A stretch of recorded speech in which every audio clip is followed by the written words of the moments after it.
All right, a couple of things on the test there. I uploaded the key, so that's in the test something or another. Here we go. Test review downloads. So there's the key there for the test right there. The other thing is that I do have a grade calculator. It's right there. It's a spreadsheet. If you want to ever look at that, like going into the final or something, you could do that. All right. So if you download this thing from Moodle, what it does, it just gets you some idea what your what your grades would be. Keep in mind again that Moodle doesn't calculate your grade.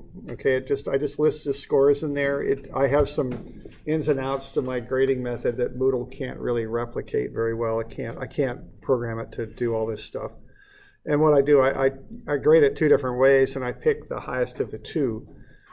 So what you would do on this spreadsheet is you enter your scores here. So if you've got 97.5 on your homework, remember I will drop the lowest week's homework. Okay. And let's say you got an 80 on the first one, but had some real problems on the second one. You might say, well, what do I need to get such and such a grade? So if you want to get a C out of the class, you could put numbers in here and see what it would take to accomplish that. Okay. So it looks like this person, if they get a 70 on the final, they'll be fine. 65, still fine. If you look at those, they're both above 60. 69.5, which would be the cutoff for a C. And you could just play with that and see kind of what you need, all right?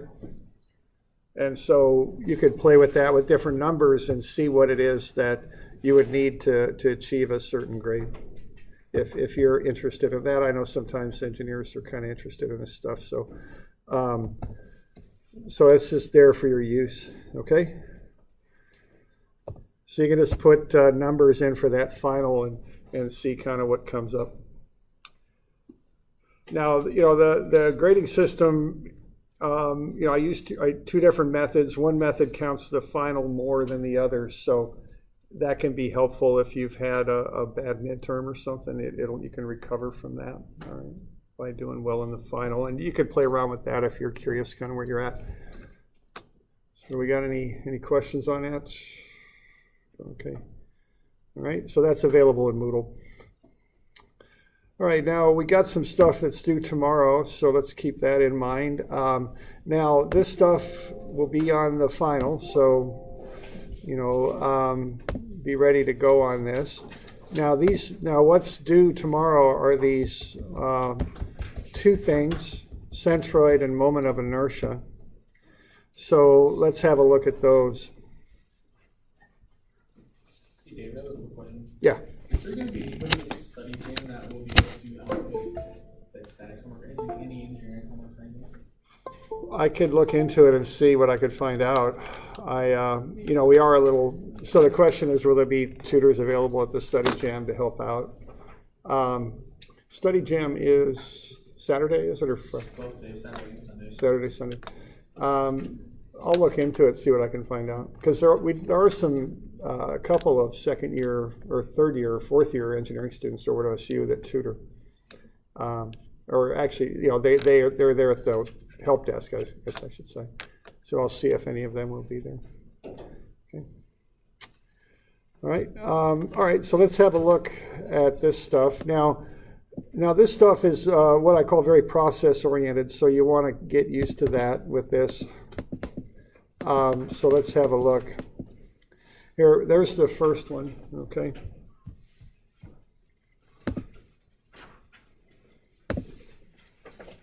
Looks like that. All right, now these are a centroid problem there. So what you want to do with this is cut the object up into pieces. So this is 341. So it looks something like that. So you cut it up into a rectangle and two triangles. And then there's a formula for that you'll find on the formula sheet. It's x bar is little x bar, which is the distance to the centroid of one of the figures, one of the triangles or rectangles, times its area, and then you divide by the total area, okay? So what I do on this, I just set up a table and just kind of work through it like what we did in class. And so the first thing I need are areas, so I'm just calculating areas there. A rectangle 6 by 12 for 72. That triangle that's number 2 is 1/2 6 times 3, which is 9. Okay, and et cetera, et cetera. So you just find the areas of the different shapes. That's the first thing to do.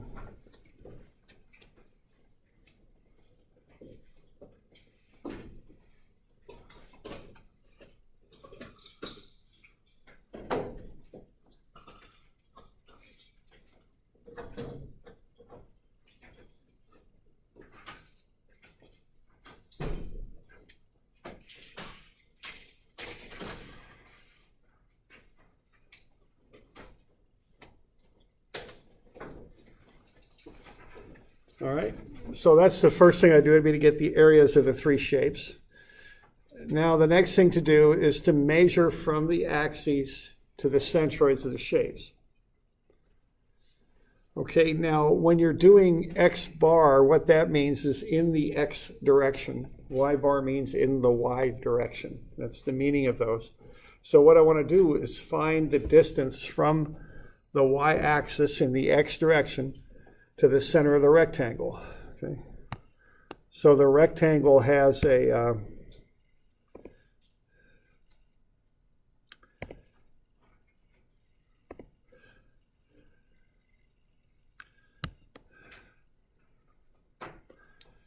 some issues here. Let's see, let's get over on the pen. That might be helpful. Okay, so there we go. So there's the centroid for the rectangle. It has a width of 12, so half of 12 is 6. That's how far over you get to the centroid of the rectangle. The height of the rectangle is 6, so half of 6 is 3. Okay, so what you do then is you just measure from the 2 axes to the centroid of the rectangle. You do the same for the triangles. Now for the triangles, the centroid is at the 3rd point. So h over 3 and b over 3 from the right angle, if you're coming in from those acute vertices there, you go 2/3 of either the height or the base. Okay. So to get to the centroid of that triangle on the far right there, what you do to go up from the x-axis, it would be 2/3 of 6, which would be 4. If you come in the x direction, you got to remember to add the 12 in to whatever else you measure. So you're going to measure that distance. You got to take 12 plus 1/3 of 3. Okay, you got to remember to do that. So the idea on this is once you establish an axis system, x and y, you do all of your measurements from that axis system. Okay. All right, so what I want for each shape is an area and an offset from the axes. Once I've got that, I want to fill in a table like this.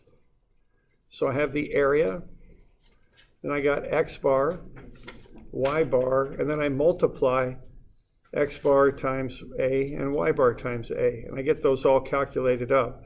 So I like to do these in a table where I can just lay everything out. So I get the 3 areas. I get the x bar distances, as shown here, just fill them in, and then take a times x bar, and that goes right there. So 72 times 6 is 4320. 72 times 3 is 216. That's 432 here, isn't it? I think I got a little bit of I didn't say that quite right. There we go. There's a decimal point there. So that's 432.0 for that first one. And you just go ahead and multiply those things together. Okay, then what you want to do is total up the areas, total up the x bar a's, and total up the y bar a. And then you just take x bar a, so x bar little a, which is the x bar distance times its area, divide it by the total area of the shape, and you'll get x bar, and do the same thing with y. Okay. Now, keep in mind the definitions here. X bar means the centroid in the x direction.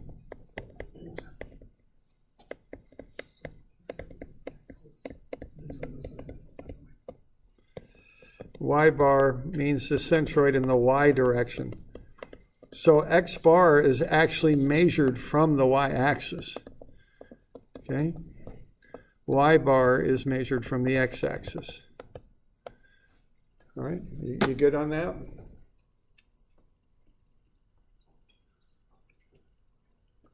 Yeah, question? I see you as a number 1, 2, 3. Uh-huh. Is that usually how I'm thinking it's from like rectangles to then triangles? Is that usually how you like to start it off? You can number them in any order. It doesn't really matter. They're just names, so you can associate them with whatever it is you're working on. Okay. Okay, so the order doesn't matter so much. Okay. Other questions on it? Okay. All right. Now the next one's a little bit trickier. It's got a half circle there. It's got rectangles. It's got a triangular cutout. So it looks like we're going to have 4 different pieces to this thing, is what it looks like to me there. So I call them 1, 2, 3, and 4. Now, when I'm doing this, I'm very conscientious about how I approach this.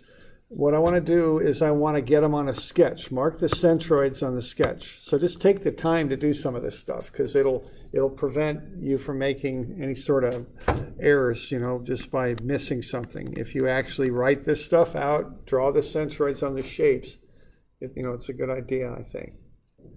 So what I want to do then is get the areas.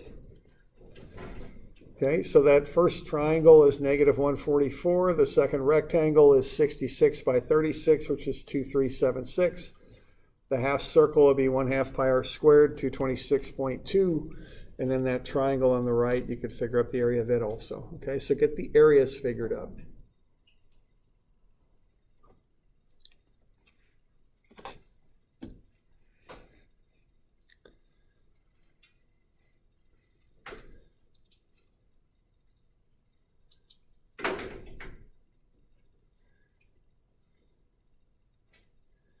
So that's the first thing to do.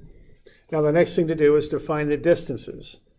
When you measure the distances in the x direction, that's x bar. When you measure them in the y direction, it's y bar. So figure out how to get from those axes to the centroids of the shapes.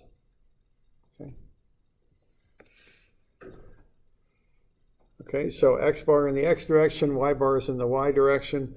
Keep in mind that a quarter circle has this formula 4r over 3 pi. That's how you get to the centroid of a quarter circle.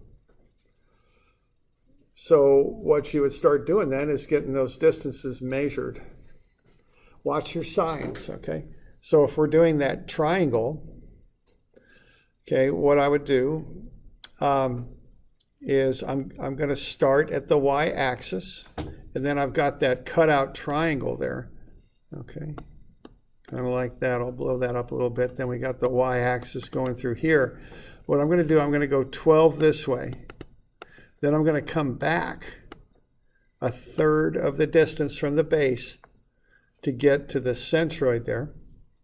And the base, the total base there is 12, and 12 makes 24. So that would be 24 over 3 back. So that would be 8 back. Okay, so I'm going 12 to the right, coming back 8. So that net distance is 4.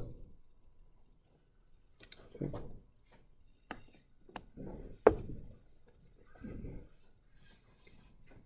Okay, similarly, when I'm doing the triangle for y bar in the y direction, what I'm doing is I'm coming up this way, and that's 18. That's that dimension over there on the right.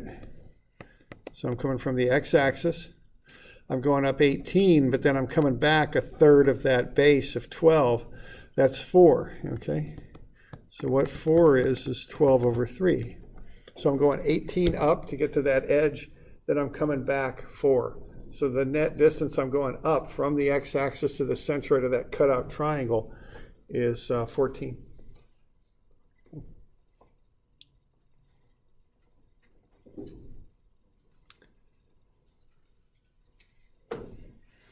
All right, for that half circle there, I'm going down 18 to get to the flat edge of the circle, half circle, I should say. So 18 gets me down there, and then I add an additional 4r over 3 pi. Now they're both negative, so they're both subtracted. So it's -18 minus 4r over 3 pi. So it's negative 23.1. Okay. So that's the y bar distance. So remember to add those offsets when you need them. Okay. So you just want to collect these numbers, the little x bars and the little y bars, to each of the centroids of each of the shapes. And then I just build a table and I fill all that stuff in. Okay.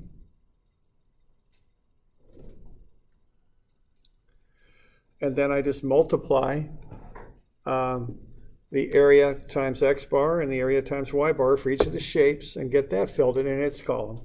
And then I just add up the columns. Okay.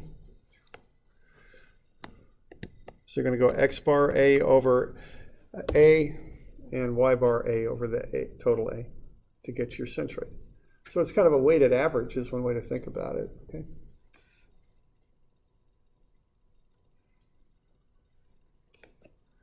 So, got any questions on that? Let's see.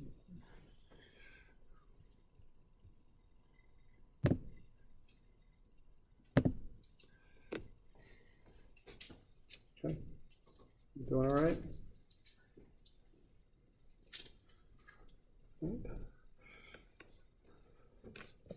Okay, the last one's 3D and it's based on mass. So that the last one has a little bit of an extra step on it. Okay.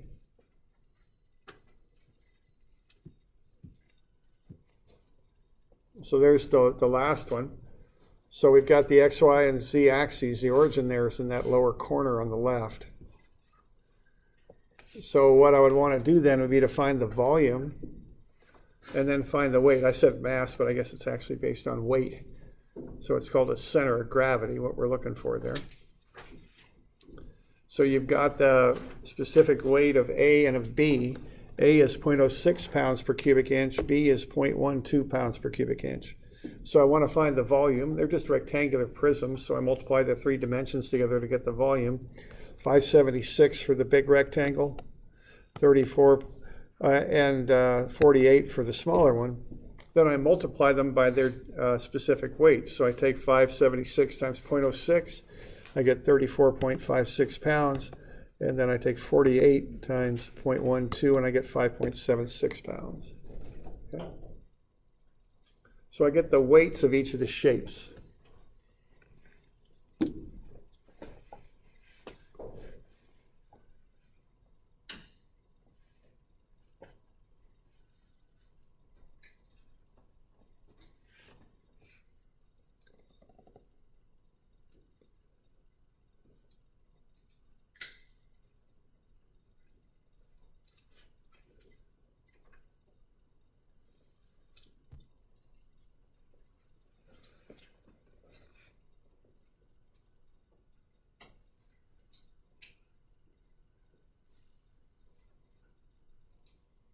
Okay. So we're doing all right with that? And then what you want to do once you got the weights is you want to multiply them by the distance from the axes to the centers of gravity, to each of the shapes, the centroids of each of the shapes. Okay.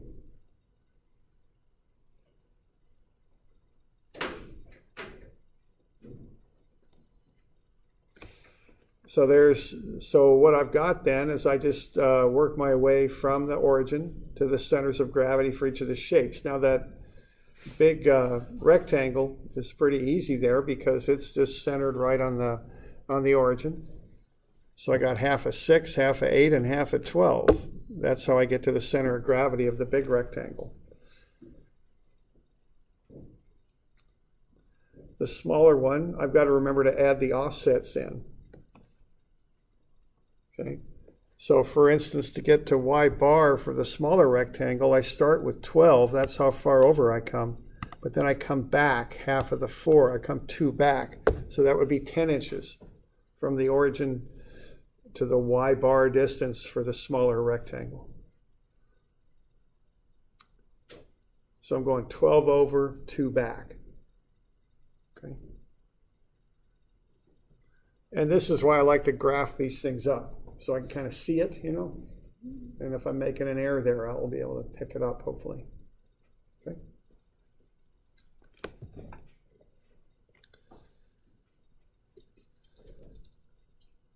Questions on that?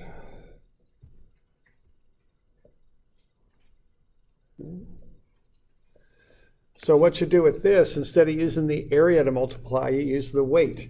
See, what's going on there is the one rectangle's denser than the other, so it throws off the center of gravity there. It's not in the center of volume. They're different points. Okay, the different densities do that. But I'll use the same approach. I'll just create a table, but I want weight now. So I got the volume. That's a step that will get me to the weight. There we go. Then I just use my centroidal distances there, and I multiply the weight by x bar, y bar, and z bar for each of the three shapes, and I get my x bar W, y bar W, and z bar W. That's in pound. That's pound inches is what that is. Then I add them up, and I divide by the total weight.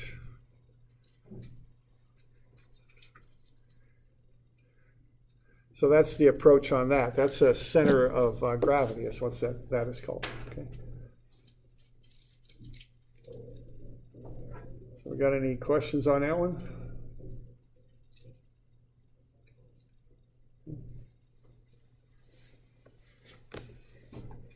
Doing all right?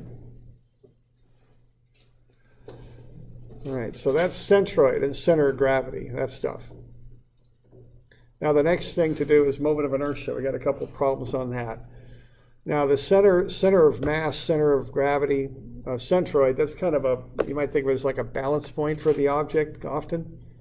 Moment of inertia is a little bit more abstract, okay? I can't point to something and say that's the moment of inertia for this object. It's a number.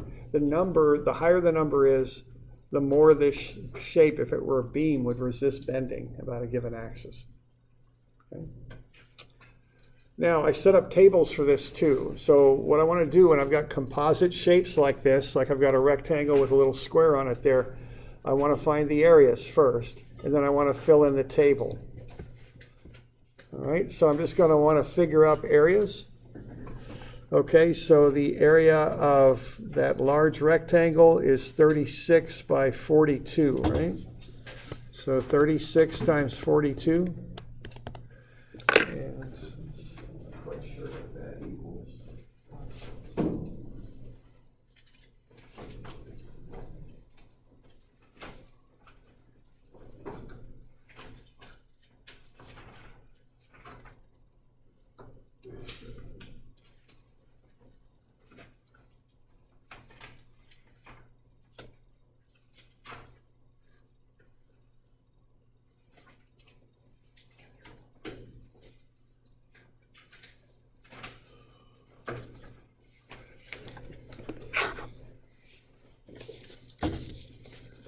That's 1512. All right, now for the distance there, what I would do is I would take the 22.3. That's the axis about which I'm taking the moment of inertia. So you take moment of inertia about an axis. And that would be, what I want is the distance from that axis to the centroid. I'm sorry, I switched these numbers, haven't I? So that would be, the centroid of that rectangle would be half of 42. The sum of those two is 42 centimeters, so that rectangle is 42 high. So 42 over 2 is 21. So 21 minus 22.3 is minus 1.3 centimeters. That's how far it is from the axis about which I'm taking moment of inertia to the centroid of that figure. Okay.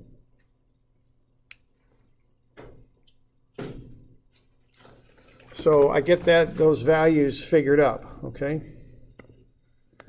Now, once I've got those, I can find the moment of inertia. So what I would do here for I bar sub x, that's bh cubed over 12 for these rectangles. Okay. So what I would do for that large rectangle is take its base, which is 36, times its height, which is 42, cube that and divide it by 12, and that will get me I bar sub x, the moment of inertia of that shape about its own centroidal axis. Down below it says it's over 36. For a triangle, yeah, I'm doing a rectangle. Oh. So it's 12 for rectangles, 36 for triangles. So that's 222, 264 is what I get out of that. Okay. Now that's the moment of inertia about its own centroid. However, I'm not taking the moment of inertia of that shape about its own centroid. I have to, so I use the transfer axis theorem to finish this thing up. So the area is 1512. That offset distance is minus 1.3. So what I do is I take the area times the distance squared. A lot of times people won't even bother with the negatives because they square out anyway. They don't make any difference, okay? And when I do that, I get 2,555. So in reality, if I take the moment of inertia about the axis shown, it's going to be a little bit bigger than if I took it about the centroidal axis, okay? I've got to add in this transfer axis term, and that will get me the total moment of inertia for that particular shape about the axis shown. Okay. So I'm a bit confused with the way you have your table labeled. You have the last square labeled disk. Yeah, that's not quite right, is it? That's not right. That should be I bar x. X. There we go.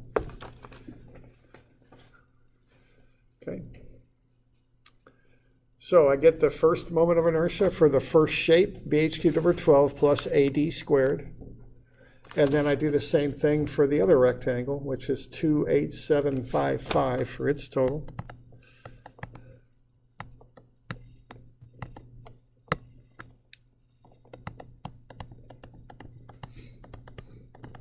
I just add them up, and I'll get a total, and that comes out to be 253,574. And the units on that is centimeters to the 4.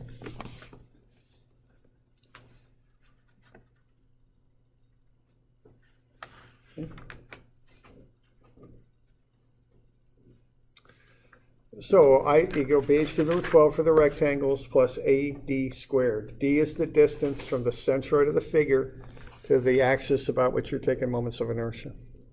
Okay.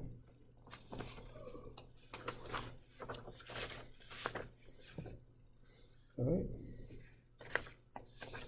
Now the second one is more the same. It's a little bit of a more complex shape, but it's the same idea. All right. So we can have a look at this next one. So there's the shape. Now you can see why you want to be using a table on this, okay? It's got a lot going on with it, right? So that's why I like to do these tables. All right, so I want to get areas of these things. So I got two triangles, and their areas are 1/2 by 9 by 6, right?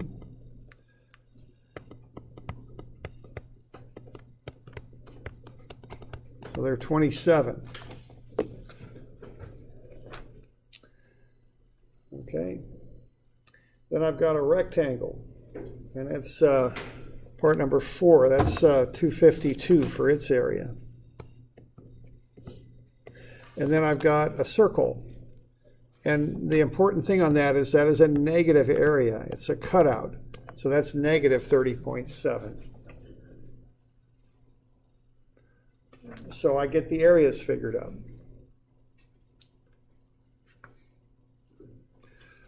Then I mark the centroids on each one of those shapes. And notice the axis about which I'm taking moments of inertia about, there's two of them. There's the y-axis, and then there's the x-axis. The x-axis is 11.8 centimeters above the bottom of that cross-section. Okay.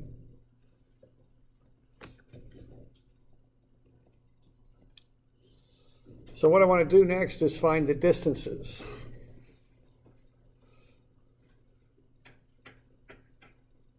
All right, and so I got those centroids drawn on there, so I can go ahead and start to figure those up. Now I've got two sets of them. One of them come up from the x-axis, and the others from the y, because I'm finding both I sub x and I sub y for this thing. All right, so to find the distances then, I just go ahead and, go through that process. And, nice and easy on this, just look at them, be systematic. On that one, I'm going to go, what, I got 11.8, I got a total height of 21 there, right? So I think this height here is 9.2, which is 21 minus 11.8. So I get it on there, and I mark it, okay? So 9.2 up. Now I've got a triangle with a height of 6. That centroid is going to be a third of 6. So what I'm going to do there is I'm going to take 9.2 minus a third of 6. And that's going to get me 7.2. So that's that distance from the x-axis to the centroid of the triangle. Okay.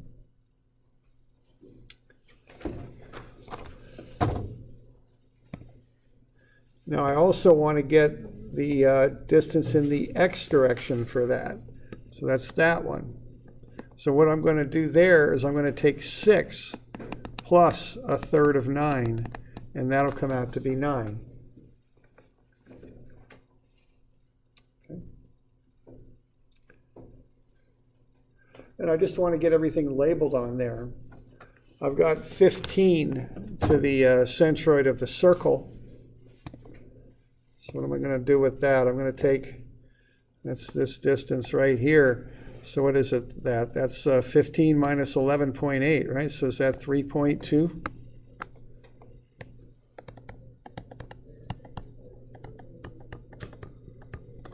Like so.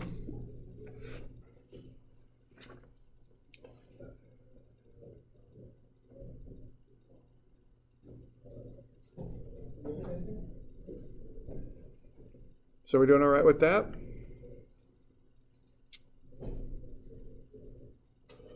Okay. So I just get everything lined out. And, this is compartmentalizing my thinking, right? I just focus on one thing at a time. Okay. So I get the areas, I get the distances. Then I'm ready to fill in the table. Now, this has a different notational system than centroid does. X means about the x-axis. For centroids, it means in the x direction, but this means about the x-axis. So keep that in mind when you're doing this, because both of these things are going to be on the final. Get the directions figured out on these. X bar means in the x direction. Y bar means in the y direction. But I sub x means the moment of inertia about the x-axis. I sub y means the moment of inertia about the y-axis. They're different, okay? And even though they're both subscripted and they look alike, they mean different things. So get that kind of figured out, okay? So when I'm doing that first triangle, what I've got for a triangle is bh cubed over 36. So the base is 9, the height is 6. I'll cube that and divide it by 36. And when I do that, I get 54. So that's the moment of inertia of one of those triangles on the side about their own centroidal axis. But, of course, I'm not using the moment of inertia about their centroidal axes. I'm offsetting that. I'm using it about this axis down here. So the area is 27. The distance from that axis I already figured up. It's 7.2. So what I'm going to do, I'm going to take 27 times 7.2 squared, and that's going to come out to be 1,400. See? So you can see what a big difference that makes. The moment of inertia of a triangle about its own centroid is 54, but the fact it's offset creates 1,400 units of moment of inertia. So I end up with 1454, and it looks like I'm in centimeters again, so that'll be centimeters to the 4. Okay.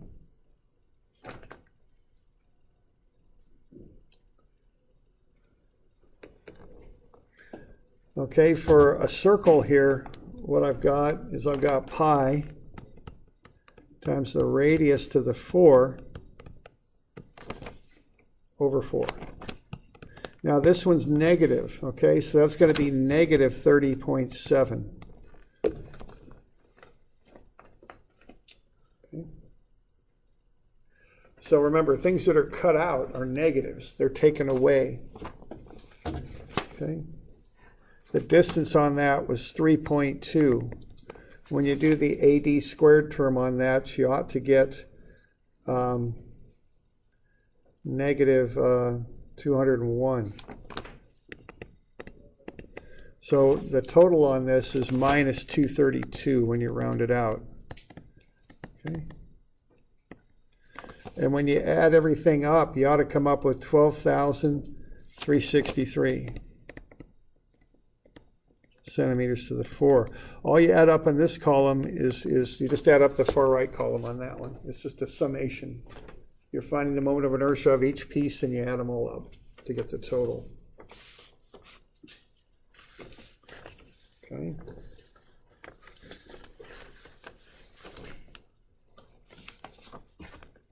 Y'all okay with that?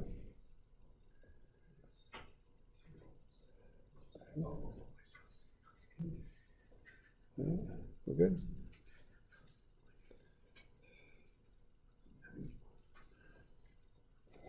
All right, and then we got I sub y. All right, now I sub y is very similar to I sub x. It's just basically I use the same formulas, but I redefine the base.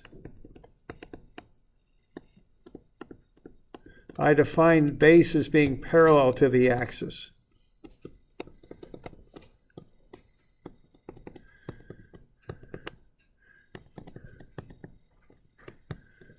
So base is parallel to the axis, h is perpendicular to the axis. The y means about the y-axis. That's what it means. Okay, so remember that. So when I want to get the moment of inertia, the centroidal moment of inertia of that triangle there, what's parallel to the y-axis is the 6.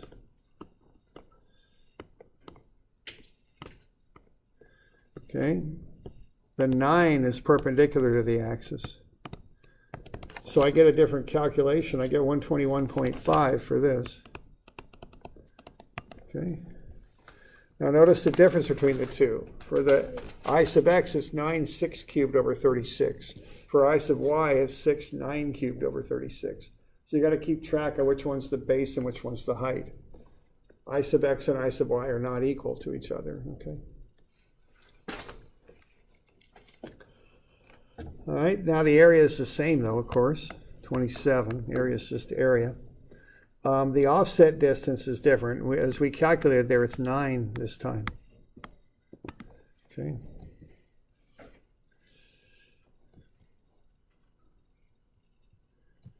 And then the same thing, you take 27 times 9 squared. And what you get is 2187.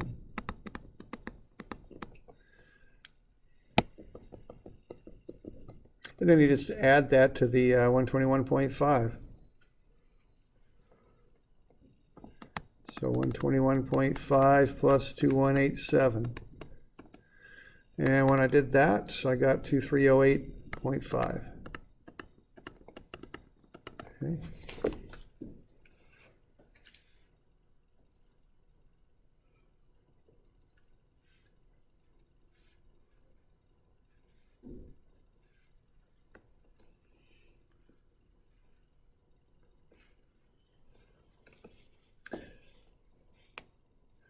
All right, now let's look at the circle.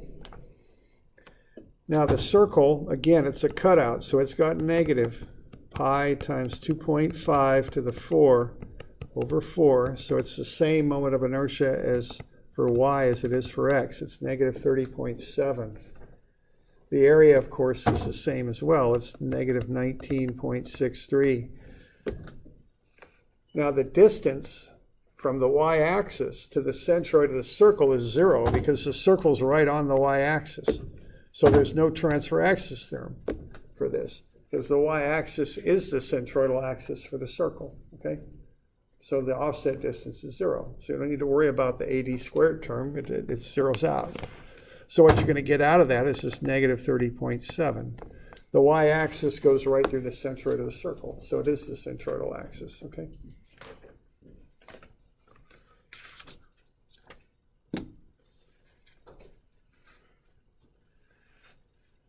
So we're doing all right with that? Okay.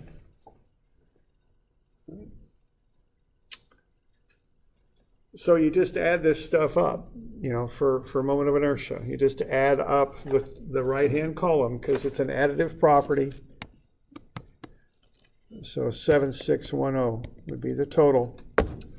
So if that were some funny-looking beam there, that would do better at taking a vertical load. Okay, because when you calculate I sub x, what you're looking at is I've got a downward load on this thing, and it's going to bend about this axis. How strong is it? So think of that as being a beam, and I don't know, it's going to be hard to draw. Something like that with a couple supports, one up front, one in the back. And what we're looking at here is how well will it bear up if I put a big load on it like that? How much will it bend, okay? And all I'm looking at right now is the shape. I'm not considering the material at all yet. And this is the number that I would use to find the stress that gets built up in that thing when I load it like that. Because it's going to flex about that y bar, that x axis. Okay, that line that I've specified. Now this other one here, it's the same beam, but now I'm considering loading it the other direction. Now I'm looking at loading it this way. So again, if that were a beam like that, and I've got a couple supports on it, this time I'm saying, okay, I'm going to load it from the side. How's it going to handle it if I do this? And again, that number is helping me figure out what stresses will be built up if I load it in that fashion. Okay. We'll get into that more in strengths, but that's why we're doing this. Now you'll see this again in strength of materials. Now you'll also use a mass moment of inertia, which is different than this. It's calculated in a similar way, but it's a little different. We'll use mass moment of inertia in dynamics. And you might have already used it in physics, I'm not sure. You might get to it next term, I'm not quite sure when that is. All right. So we've got our final coming up next week, of course. That'll be Tuesday. Remember, I kind of scheduled that on an off day. Tuesday, 2:30 to 4:30. So keep that in mind. If that, especially dual enrolled students, distance ed students here, if that causes you trouble, we can figure something out on that. But the official day is Monday if I use kind of the normal scheduling. But if I do that, you end up with 3 finals on the same day, which is a little much. So I just shift mine over to Tuesday. Okay. So that's the idea on that, because we do have a Tuesday meeting time. So I just use our Tuesday meeting time to schedule our final. That's what I do. Okay. So so just keep that in mind. That's coming up. I'll get you a review for it. Okay. Basically, that'll be in this room here. Yeah, it'll be in this room. I mean, basically, it'll cover frames and machines, centroids, moment of inertias. We might do a little bit on shear and moment, and then we'll go back and we'll probably do a little bit of 3D stuff, some 2D equilibrium, and maybe a truss on there too. We'll see. Are you going to lean pretty heavy on this stuff here? No, it'll be about half and half, somewhere in that ballpark. So half of what we've already done and half of this stuff? Yeah, half new stuff, half old stuff. Yeah, roughly, I don't know, plus or minus. I don't know exactly, but something like that, okay? All right? And I'll get you a review sheet for it.